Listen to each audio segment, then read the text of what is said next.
I've used previous addresses to the governing body to do my best to try, through the members of the governing body, to encourage the wider church in Wales.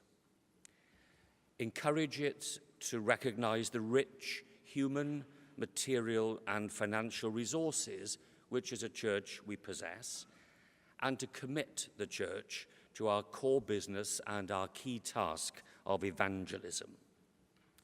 April 2017.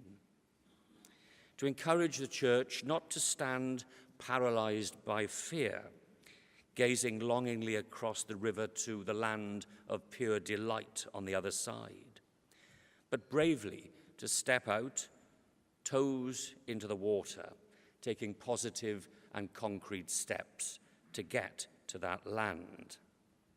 April 2018.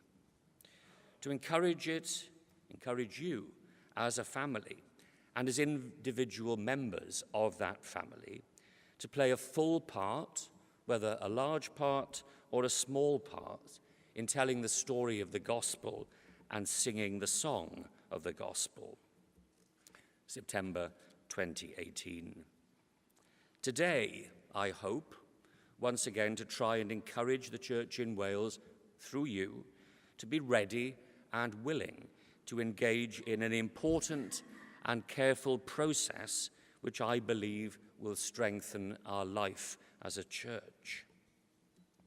There are two very familiar bits of the Gospel according to St. Matthew that I want to reflect upon with you in coming to identify that process. First, from chapter 11, verses 28 and 29. Take my yoke upon you and learn from me, for I am gentle and humble in heart, and you will find rest for your souls. For my yoke is easy and my burden is light.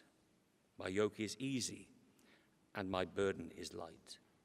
Secondly, from chapter 16, verse 24, Jesus told his disciples, if any want to become my followers, let them deny themselves and take up their cross and follow me.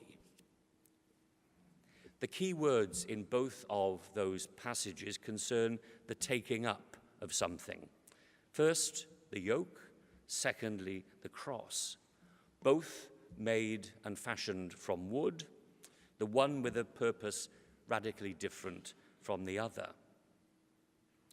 The yoke, as you will surely know, is a wooden cross piece designed to be fitted over the necks of animals harnessed for pulling a wagon or a plough, so as to make it possible for those animals to be guided, to be corrected, to be controlled more easily, so that the task in hand is better undertaken and accomplished.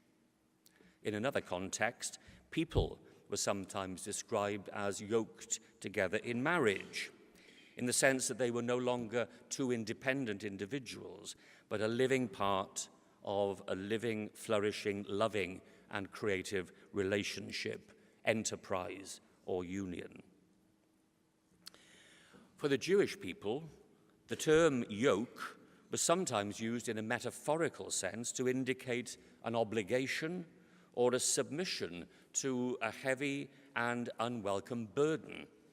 They sometimes referred to the yoke of the law, the yoke of the commandments, the yoke of penance, put more basically, the yoke of don't, or the yoke of don't or else. The particular point about the yoke of Christ, of course, is that it is said to be easy. The Greek for this word is chrestos, and as well as being translated as easy, it's also sometimes translated as gentle, mild, well-fitting, or we might say made to measure.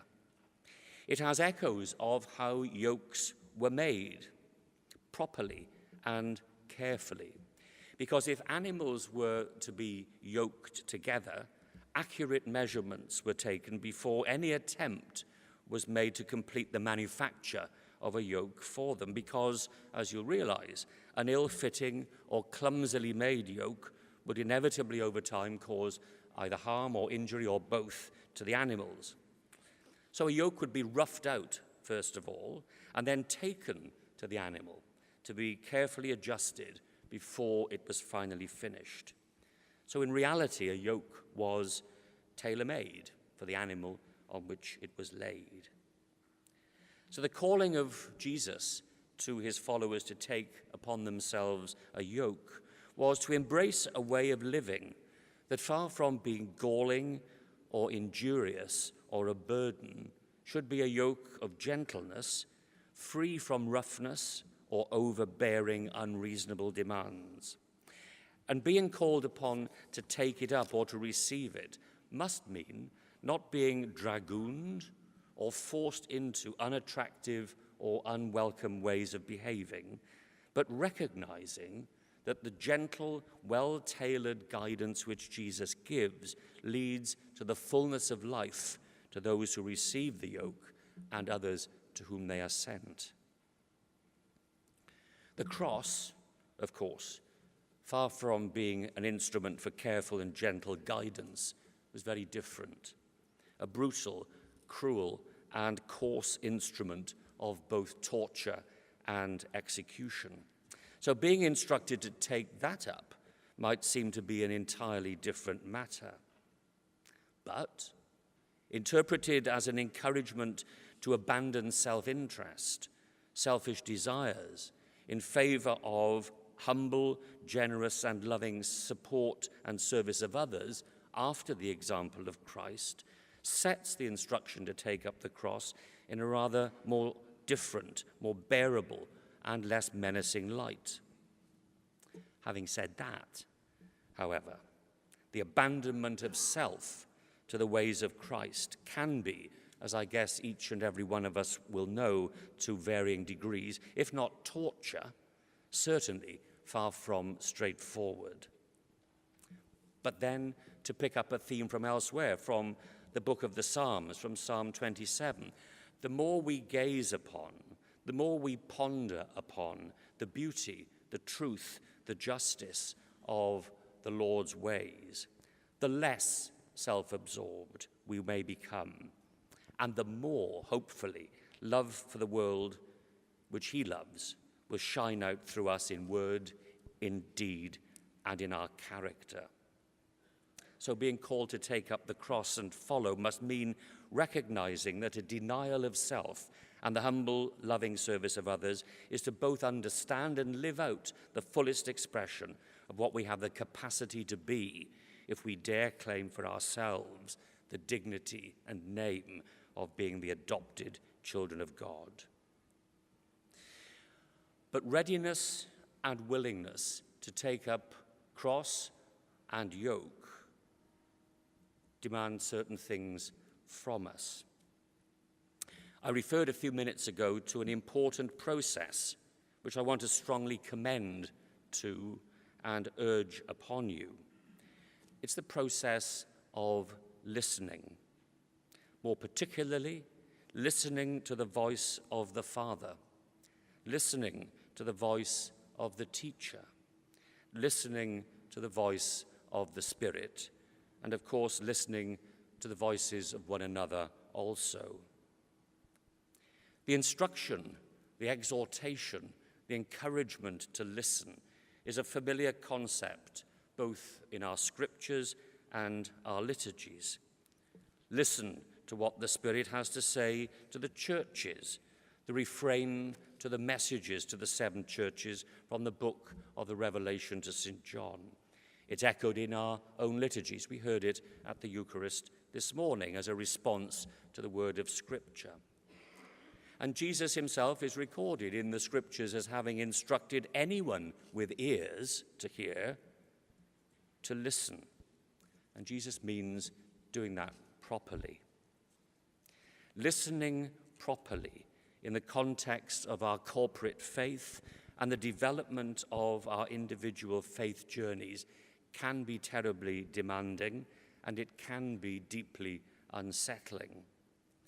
And this is because it's more than simply hearing. Hearing is a physiological process, the mere registering by our brains of random external sounds. But listening is the conscious engagement of mind and soul and spirit with what is heard, letting those random sounds make sense. And that conscious engagement happens by means of respectful and gracious attentiveness of mind, soul, and spirit. And the result, as I've said, can be uncomfortable. It can sometimes, and perhaps sometimes should, challenge our preconceptions. It might require us to make a change, or lead us to recognize that at least we ought to be ready to consider a change. And let me assure you, and please hear this well from me, as well as listen to it, I have no particular change in my mind as I say this. I'm simply stating what I firmly believe to be a key principle of the way in which we should conduct ourselves and do our business as a church and live as individual Christians. A readiness and a willingness to demonstrate that respectful and gracious attentiveness of mind and soul and spirit to the Father, to the teacher, and to the Spirit, and to each other, may, as I say, sometimes mean uncomfortably humbling ourselves by being attentive to and listening to things we do not like and would rather not even hear, let alone listen to. Things with which we might disagree profoundly. There will be, I'm sure, items on the agenda of this meeting which some will undoubtedly view in such ways. But hear about them we must, and be respectfully attentive to those who think differently from us we also must, shining upon what we hear and that to which we listen, the light of the Father's wisdom, the light of the teacher's love, and the light of the Spirit's grace. So Christ offers yoke and cross, and Christ commands that they be taken up. He doesn't suggest, he demands. And so for us as a governing body, for us as individuals, for us as a church, for today, for tomorrow, for our future, let me please urge you and encourage you and our whole church family to willingly and fully commit to that important process, the process of listening, and let it be undertaken in eager attentiveness and in willing, gracious respectfulness of each other. And then, in word and in action, and perhaps especially when we differ over difficult, divisive, and challenging issues, we will be able to demonstrate how well we truly understand what it means to take up both yoke and cross, because we may willingly then walk together, even if not always being able to agree. Diolch yn fawr iawn. Thank you all very much.